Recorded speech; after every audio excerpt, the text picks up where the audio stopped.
आगे आने वाले वीडियो के लिए मैथ्स विद एमपी सर को सब्सक्राइब करें और बेल आइकन को प्रेस करें।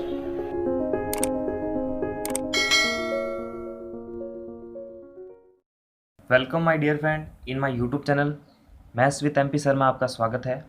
दोस्तों, मेरा नाम एमपी जिनगर है और आज अपन बात करेंगे क्लास 10th की मैथमेटिक्स जो NCERT वालों के लिए है और हिंदी मीडियम के अंदर है। तो आपका चैप्टर है 11वां रचनाएं, उसको अपन पढ़ने जा रहे हैं। टाइटल का थंबनेल आपने देखा है, उसमें बेसिक प्लस एक्सरसाइज 11.1 है। उसका क्वेश्चन फर्स्ट भी इस वीडियो के अंदर अपन अटेंड करने वाले हैं। तो उससे पहले थोड़ा सा बेसिक इंट्रोडक्शन है चैप्टर का, वो ले लेते हैं। क्योंकि आप जो भी चैप्टर पढ़ रहे हैं सबसे पहले उस चैप्टर का नाम है, उसका मतलब समझ लेना आपको, उसके बाद में आपको आगे बढ़ना है। ठीक है, तो चैप्टर का नाम है रचनाएं, तो उसको अपन समझते हैं। तो बेसिक इंट्रोडक्शन में इतना ही है कि जो अपने क्लास 9th के अंदर एक रचनाएं ये टॉपिक था हमारे या चैप्टर था, उसको हमने पढ़ा था, जिसके अंदर देखिए हमने कोणों के समद्विभाजन, रेखा का लंब समद्विभाजन, त्रिभुजों की रचना करना आदि ये चीज़ें सीखी थी। तो आपको करना क्या है, बस इसी नॉलेज का क्लास 10th में भी यूज़ करना है और रचना अपने को जो इस चैप्टर में दे रखी है उनको करना है और साथ में उनका औचित्य भी देना है। औचित्य देने के लिए आपको समरूपता के नियम और सर्वांग समता वाले नियमों का प्रयोग करना है। ठीक है, और रचना करने में अपन ज़्यादातर हेल्प किसकी लेते हैं, प्रकार और स्केल की। ठीक है, तो अब बात करते हैं चैप्टर के नाम का मतलब। तो चैप्टर का नाम है रचनाएं। रचनाएं मतलब किसी चीज़ को बनाना। तो रचनाएं जो होती हैं, गणित के अंदर एक शाखा होती है जियोमेट्री के अंदर ये टॉपिक आता है रचनाएं। और रचना के अंदर किसी चीज़ को बनाना होता है, यानी किसी आकृति को बनाना होता है। तो अपन प्रकार और स्केल की सहायता से बहुत सी आकृतियाँ बनाते हैं, लंब समद्विभाजन करते हैं, त्रिभुजों की रचना करते हैं। तो इन चीज़ के अंदर ही किसी आकृति की रचना करना ही रचना में आता है। ठीक है, तो अपन प्रश्नावली 11.1 का पहला क्वेश्चन लेने जा रहे हैं। तो क्वेश्चन स्क्रीन पर लिखा आ रहा है कि एक 7.6 सेंटीमीटर लंबा एक रेखाखंड खींचिए और उसे 5/8 अनुपात में विभाजित कीजिए और दोनों भागों को मापना भी आपको। तो ये क्वेश्चन है। तो इस क्वेश्चन को हैंडल करने से पहले मैं आपको कुछ रूल्स बताना चाहता हूँ कि अगर इस टाइप के क्वेश्चन आए या ऐसा क्वेश्चन आ रहा है तो आपको किस तरह से हैंडल करना है। तो देखो, आपको कभी भी जो है क्वेश्चन के तो क्वेश्चन 1 स्टार्ट करने से पहले दोस्तों आपको मैं एक रूल्स बताना चाहता हूँ कि क्वेश्चन वन के जैसे जितने भी क्वेश्चन आते हैं या इसके टाइप के जितने भी क्वेश्चन आए आपको किस तरह से हैंडल करना है। तो देखो, कभी भी क्वेश्चन के अंदर कितनी भी लंबाई का आपको रेखाखंड खींचने को बोल रहा है, जैसे ये बोल रहा है 7.6 सेंटीमीटर का लंबाई का एक रेखाखंड खींचिए। ठीक है, ये चीज़ बोल रहा है। उसके बाद में ये कह रहा है कि इस रेखाखंड को इतने अनुपात में बांटिए, मतलब 5/8 अनुपात में बांटिए या 6/8 अनुपात में बांटिए। तो करना क्या आपको, जैसे यहाँ पर 5/5 अनुपात 8 में इसको बांटने को कह रहा है। तो आपको करना क्या, सिंपली वहाँ पर इन स्टेप्स को फॉलो करना है। तो आप इस टाइप के जितने भी क्वेश्चन होंगे आप उनको आसानी से सॉल्व कर पाएंगे। तो आपको करना क्या है, जितनी लंबाई का रेखाखंड खींचने को बोल रहा है उसको आपको स्केल की सहायता से खींचना है इस तरह से।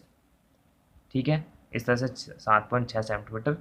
ठीक है, उसके बाद में इसको ए नाम दे दो, इसको बी नाम दे दो, कोई भी आप नाम देख सकते हैं। उदाहरण के लिए मैं ये दे रहा हूँ। ठीक है, अब आपको करना क्या है, इस लाइन के यानी जो रेखाखंड था इस लाइन के या तो ऊपर की तरफ या नीचे की तरफ न्यून कोण बनाते हुए एक रेखा खींचनी है।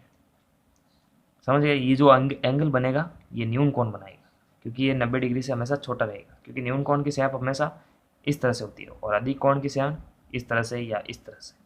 ठीक है, तो करना क्या आपको, जो न्यून कोण बनाते हुए एक रेखा खींचनी। ठीक है, उसके बाद में जो अनुपात दे रखा है, जैसे 5/8 दे रखा, तो इनका आपको करना है योग, यानी इनको जोड़ना है। जितना भी टोटल आएगा, जैसे 13 टोटल आ गया, तो आपको करना क्या है, 13 समान लंबाई के चाप जो है इस रेखा पर जो अपन न्यून कोण बनाते हुए खींच रहे हैं, इस पर समान लंबाई के चाप आपको प्रकार की सहायता से 13 समान लंबाई के चाप आपको इस पर बनाने हैं। तो ये हो गया A13, इसको नाम दे देंगे अपन A1 A2 या कोई भी नाम दे सकता है। ठीक है, लास्ट में इसको इस तरह से ब्लॉक करना है, इसको x दे दें, यानी AX एक रेखा खींची जिस पर 13 समान लंबाई के चाप बनाई। अगर यहाँ पर 14 होता तो 14 बनाते, 8 होता तो 8 बनाते, जितना योग आएगा उतने लंबाई के चाप बनाएंगे। उसके बाद में क्या करेंगे, जो लास्ट वाला चाप है, जैसे A13 लास्ट वाला चाप है, अगर यहाँ पर A10 होता तो A10 लास्ट वाला चाप होता, तो आपको क्या करना है, इस पॉइंट से इसको स्केल की सहायता से मिलाना है इस तरह से। ठीक है, यहाँ तो मैं हाथों से बनाकर बता रहा हूँ, अपन क्वेश्चन अटेंड करेंगे तो वहाँ पर थोड़ा फेयरली करेंगे उसमें प्रकार और स्केल का यूज होना बहुत ज़रूरी है, क्योंकि रचना जैसा टॉपिक जो होता है एक बराबर मेजरमेंट का, बराबर माप वाली चीज़ों पर या बराबर माप वाली आकृतियों पर ट्रस्ट करता है। ठीक है, तो इसको अपन इस तरह से सॉल्व करेंगे। इसको इस तरह से मिलाने के बाद में आपको करना क्या, जो अनुपात छोटा है इसमें 5:8 में छोटा कौन सा है, 5:8 में छोटा है 5 <8, इस तरह से छोटा है। तो आपको करना क्या है, जो छोटा अनुपात है, जैसे देखिए 13 के लिए हो गया A13, तो 5 के लिए क्या रहेगा A5। तो यहाँ पर अपन जो नाम देंगे A1 A2 A3 A4 A5, इस पॉइंट को अपन इस तरह से बनाएंगे, यानी इसको इस तरह से इसमें केंद्र मानेंगे दोनों। लास्ट वाले चाप को केंद्र मानकर यहाँ से एक चाप घुमाएंगे, यही की यही लंबाई का चाप A5 पर, क्योंकि यहाँ पर 5/8 अनुपात है तो 5 और 8 का यूज होगा, तो 5 को केंद्र मानकर एक चाप घुमाएंगे। ठीक है, सेकेंड में अपने को ये शो करना है कि जो लाइन जाती है, क्योंकि अपने को क्या करना है, इसके समांतर एक लाइन गुजारनी है, तभी तो है ए बी जो एक रेखाखंड है ये किसी अनुपात में बटेगा। तो आपको करना क्या है, इस तरह से चाप को यहाँ से यहाँ तक खोलना है, फिर जैसे ये चाप है इसको इस तरह से खोलते हुए बताना है कि ये जो लाइन जाती है, इस तरह से एडजस्ट करते हुए बताएंगे, ये जो लाइन जाती है ये दो चाप के कटने से एक बिंदु प्राप्त होता है, उसके कटने से एक बिंदु प्राप्त होने से यहाँ से एक लाइन पास होती है। तो यही कि यही चाप की लंबाई का जो चाप है यहाँ पर इस बिंदु पर केंद्र मानकर काटेंगे। फिर यहाँ पर एक पॉइंट आएगा, फिर A5 से होते हुए स्केल की सहायता से एक लाइन खींचेंगे, तो इसके समांतर ये लाइन आ जाएगी। तो ये जो समांतर लाइन आएगी ये इसको 5:8 में बांट देगी, इसको इसे यहाँ पर एक नाम दे देंगे C। तो इस तरह से ऐसे क्वेश्चन करना है। उसके बाद में रचना के चरण लिखना है या फिर औचित्य देना है। तो औचित्य में BTP यानी समानुपातिक आधारभूत समानुपातिक प्रमेय का यूज करना है। इन दोनों की भुजा का अनुपात इन दोनों की भुजा के अनुपात के बराबर रहता है। ठीक है, तो इस तरह से इसको अपन कर लेंगे। तो अपन आते हैं, इस तरह से आपने पूरा नियम समझ लिया है। अब आपको करना क्या है, अपन क्वेश्चन करते हैं इस तरह से। तो इस तरह से अपन क्वेश्चन अटेंड करते हैं। तो क्वेश्चन वापस स्क्रीन पर लिखा आ रहा है कि 7.6 सेंटीमीटर लंबा एक रेखाखंड खींचिए। तो अभी भी मैंने रूल्स बताया है, उसको रूल्स को आपको समझना पड़ेगा, उसके बाद में इस तरह से आप क्वेश्चन कर पाएंगे। तो ये जितनी लंबाई का कह रहा है आपको उतनी लंबाई का बनाना है। तो ये कह रहा है 7.6 सेंटीमीटर। तो यहाँ से देखो, यहाँ से 0 स्टार्ट हो रहा है और 7.6 आएगा, यहाँ से यहाँ तक ये 5 हो गया और ये 6 हो गया। ठीक है, तो स्केल से अच्छे से बनाना है, जैसे भी आपके पास में स्केल हो। ठीक है, तो यहाँ पर 7.6 सेंटीमीटर लंबा रेखाखंड खींचना है। तो इस तरह से इसको नाम दे देते हैं A और इसको एक को दे देंगे B। 7.6 सेंटीमीटर बताना है इसको। सेकेंड रूल्स, जितना अनुपात दे रखा है, जैसे 5:8 दे रखा है, इनका योग करना है। 5+8 = 13। ठीक है, जितना टोटल आ रहा है उतनी समान लंबाई के चाप इस बिंदु के ऊपर की तरफ या फिर नीचे की तरफ रेखा पर होने चाहिए। तो इतनी लंबी है वो रेखा यहाँ से इस तरह से गुजारनी है, जो AB रेखाखंड के साथ में क्या बनाएगी, न्यून कोण बनाएगी। तो हमेशा ध्यान रखना। तो इसका एवरेज पता चल जाता है अपने को कि इतनी लंबी रेखा है जो यहाँ से गुजारनी है, जिस पर 13 समान लंबाई के चाप आ जाते हो। तो इस तरह से देखो, इस तरह से अपन स्केल को कितना भी रखेंगे तो जो कोण बनेगा हमेशा 90 डिग्री से छोटा बनेगा, तभी तो इसको न्यून कोण कहते हैं। तो यहाँ पर मापने की ज़रूरत है नहीं, कितनी भी लंबाई आप अपनी मर्जी से ले सकते हैं, जितनी तिरछी रखना चाहते हैं रख सकते हैं। तो इस तरह से मैं यहाँ पर बना रहा हूँ। एवरेज से बनानी अपने को, ताकि अपने को पता, यानी अपने को अंदाज से बनानी इतनी रेखा कि इस पर समान लंबाई के छाप जो है जितना टोटल आ रहा है उतना आ जाए। ठीक है, तो छोटे छोटे चाप ही बनाना है आपको, ज़्यादा बड़े बनाना है नहीं। तो पहला चाप, ये दूसरा चाप, तीसरा चाप, चौथा चाप, ये 5वां, छठा, 7वां, 8वां, 9वां, 10वां, 11वां, 12वां और ये 13वां। ठीक है, अगर ज़्यादा बड़ी होगी तो फिर इसको थोड़ा सा इरेज कर देना। ठीक है, इस तरह से रबड़ की सहायता से। उसके बाद में इसको इस तरह से ब्लॉक करना है, इसको नाम दे देंगे X। उसके बाद में इनका नेमिंग भी करना है, यानी इनको नाम भी देना है। तो आपको कुछ भी दे सकते हैं आप। अगर A से देना चाहते तो इसको A1 दे देते हैं, ये A2, ये A3, ये A4, ये A5, ये A6, A7, A8, A9, ये 10, ये 11, ये 12 और ये 13, यानी जितना देना इनके नाम भी देना आपको ज़रूरी है। अब क्या स्टेप रहता है, 2 स्टेप तो ये हो गए। तीसरा स्टेप कहता है कि जो अनुपात, जैसे 5:8, जो अनुपात छोटा है, तो 5 और 8 में से छोटा अनुपात है 5 इज लेस देन 8। तो आपको करना क्या है, इस चीज़ को यहाँ पर लिखना है। उसके बाद में जो लास्ट वाला आर्क है, यानी लास्ट वाला जो चाप का बिंदु है, उसके केंद्र को आपको बी से मिला देना है स्केल की सहायता से। इस तरह से मिलाएंगे अपन, ये काम कर दिया। उसके बाद में करना क्या है, देखो 5:8 छोटा है, उसके लिए देखो इस तरह से है। जैसे 13 के लिए हो गया ए 13, तो 5 के लिए होगा A5, 6 के लिए रहेगा A6। तो यहाँ पर जो अनुपात छोटा आता है उसका यूज़ करना। तो 5 है तो 5 के लिए कौन सा चाप का कौन सा बिंदु काम आएगा, A5 काम आएगा। ठीक है, तो अपन करेंगे कि यहाँ से एक प्रोसेस करेंगे, इसके समांतर ये जो रेखा है A13B, इसके समांतर जो अपने को है A5 से होते हुए एक रेखा बनानी है जो समांतर होनी चाहिए। समांतर होने के लिए क्या होता है कि जैसे ये रेखा है और इसके समांतर एक रेखा बना रहे हैं, तो इस रेखा पर जितने कोण आए, जितने डिग्री के कोण यहाँ पर बनते हो, उतने के उतने कोण यहाँ पर बनने चाहिए। तो अपन ये प्रोसेस करेंगे इसमें। तो क्या करेंगे, जो चाप छोटा है उसको केंद्र मानेंगे, यानी 5 के लिए हो गया A5। तो अपन करेंगे क्या, A13 पर जितनी मर्जी हो चाप खोलते हुए A13 को केंद्र मानना। देखो A13 ये हो गया, इसको केंद्र मानना है, प्रकार की नोक को यहाँ पर रखना है। जितनी लंबाई का चाप आपको बनाना इस तरह से, ठीक है, कितनी मर्जी हो खोल दो आप, इसको इस तरह से घुमाना है। यही लंबाई का चाप आपको A5 को केंद्र मानना, क्योंकि यहाँ पर अनुपात छोटा कौन सा है, 5 है, तो 5 के लिए A5 को केंद्र मानकर यहाँ से एक चाप इतनी की इतनी लंबाई का चेंज नहीं करना है, इसको A5 घुमाना है। ठीक है, A5 ये रहा, इसको केंद्र मान रहा हूँ मैं और यहाँ पर इसको घुमा रहा हूँ, इस तरह से घुमाना है। अब आपको क्या करना है, देखो इस यहाँ पर जो हमने चाप बनाया था तो इसने यहाँ पर प्रतिच्छेद किया, और यहाँ पर जो चाप बनाया इसने यहाँ पर प्रतिच्छेद किया। तो दोनों के प्रतिच्छेद बिंदु को अपन केंद्र मानकर, यानी प्रकार की नोक को यहाँ पर रखते हुए यहाँ पर जो ये चाप एडजस्ट करेंगे। किस तरह से, ये जो लाइन जा रही है, हमेशा जो एक लाइन जाती है, दो चाप के कटने से एक बिंदु प्राप्त होता है, प्रतिच्छेद बिंदु, उसके अकॉर्डिंग ही जाती है, उससे होकर ही जाती है। तो अपने को यहाँ पर शो करना है कि जो A13B है, ये लाइन जो है दो बिंदु के कटने से जा रहे हैं। तो अपन क्या करेंगे, प्रकार के नोक को यहाँ पर जो प्रतिच्छेद बिंदु था इस पर रखते हुए केंद्र मानकर इसको क्या करेंगे, यहाँ पर इस तरह से एडजस्ट करेंगे। A13 को केंद्र मान लो आप, इस तरह से एडजस्ट करेंगे। यहाँ पर अपन शो कराएंगे इस तरह से कि यहाँ पर जो है एक कटांग बिंदु है, यहाँ से रेखा जाती है। तो यही लंबाई का चाप आप इसके प्रतिच्छेद बिंदु को केंद्र मानकर घुमाएंगे इस तरह से। ठीक है, इस तरह से घुमाएंगे। तो घुमाएंगे तो यहाँ पर क्या आएगा, एक प्रतिच्छेद बिंदु आएगा।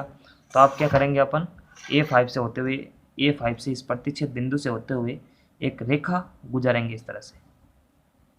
तो ये रेखा गुजरेगी।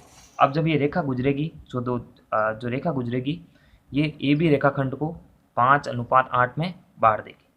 ठीक है, इस तरह से यहाँ पर एक C नाम दे देंगे। तो ये जो रेखा बटेगी ये 5:8 बटेगी।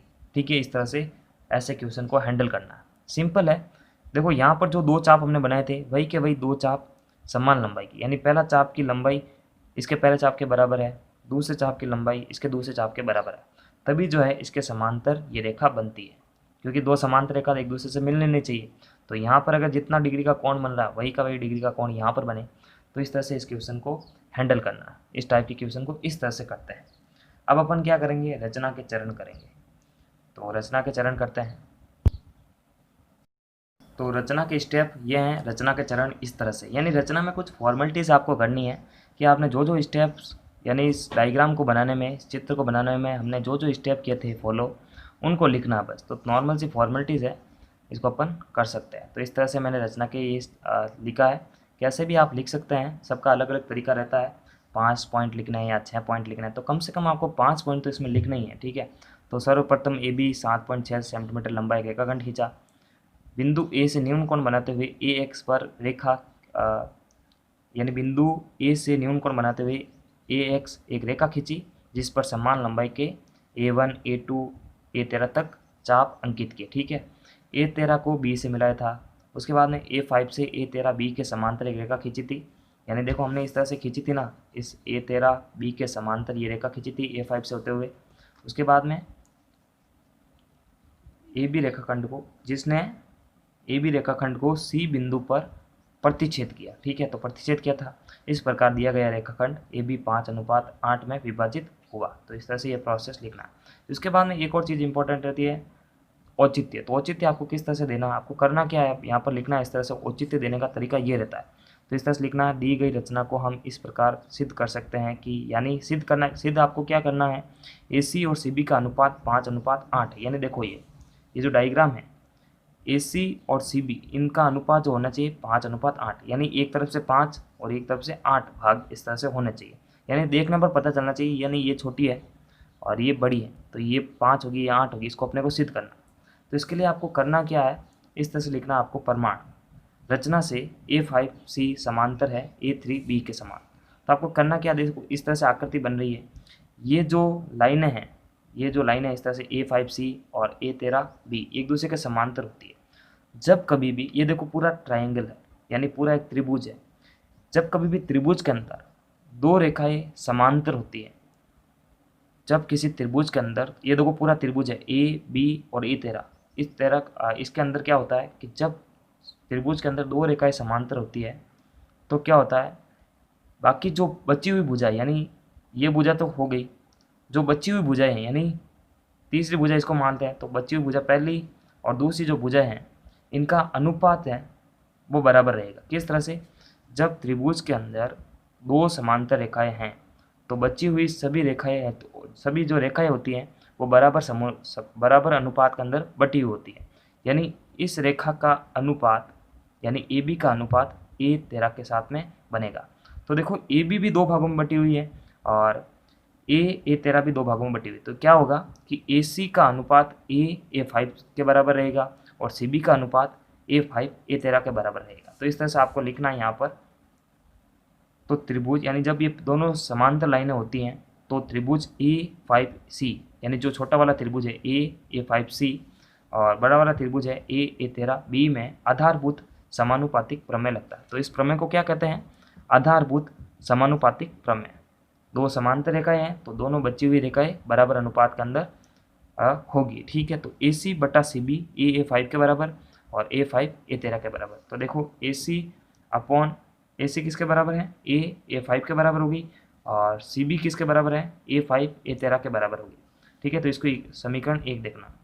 उसके बाद में क्या लिखना आपको, आकृति से A5 और A5 A13 का जो अनुपात है 5:8 है। क्यों है, देखो A5 तक, यानी देखो A5 तक 5 समान लंबाई के चाप है। इसका मतलब क्या है, इसको अपन 5 के बराबर मान सकते हैं और इसके बाद में जितने भी जो आप चाप बटेंगे, 5 के बाद जितने चाप बढ़ते हैं 8 चाप बचते हैं इस तरह से, तो इसको अपन 8 मान सकते हैं। तो इनको अनुपात के बराबर मान सकते हैं 5:8। तो आपको करना क्या, आप समीकरण 1 व 2 से, समीकरण 1 व 2 से, देखो समीकरण 1 व 2 से क्या होगा, इसकी वैल्यू जो है यहाँ पर अपन ट्रांसफ़र कर सकते हैं। तो AC किसके बराबर आ जाएगा, AC/CB किसके बराबर आ जाएगा, 5/8। तो 5/8 को अपन इस तरह से लिख दें 5:8। तो इस तरह से दी गई रचना सिद्ध हो जाती है। ठीक है, इस तरह।